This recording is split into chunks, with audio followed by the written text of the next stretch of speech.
উজ্জ্বল ও healthy skin পেতে চান? Skin কেয়ারের উপর জোর দেওয়ার পাশাপাশি খাবার পাতে নজর দিন।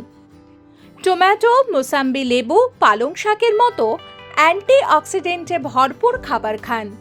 এই ধরনের খাবার ত্বককে ক্ষয়ের হাত থেকে বাঁচায়। লেবু ও বেরি জাতীয় ফল ভিটামিন সিতে ভরা থাকে। এগুলো কোলাজেন গঠনে সাহায্য করে। এই প্রোটিন ত্বককে অকালে বুড়িয়ে যেতে দেয় না। ওমেগা 3 ফ্যাটি অ্যাসিড সমৃদ্ধ খাবার রাখতে একদম ভুলবেন না।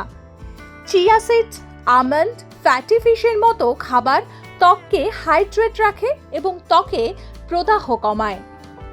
শাকসবজি যত বেশি খাবেন, আপনার ত্বক পুষ্টি পাবে, সঙ্গে ত্বকের সমস্যা এড়াতে পারবেন। তবে জলের কথা ভুললে চলবে না। হাইড্রেশন ইজ দ্য কি। সুতরাং সুন্দর ত্বক পেতে চাইলে প্রচুর জল খেতে হবে। গরমেও ত্বক সতেজ থাকবে এই টোটকায়। এই সময় অনলাইন। ডাউনলোড করুন এই সময় অ্যাপ iOS ও অ্যান্ড্রয়েডের জন্য।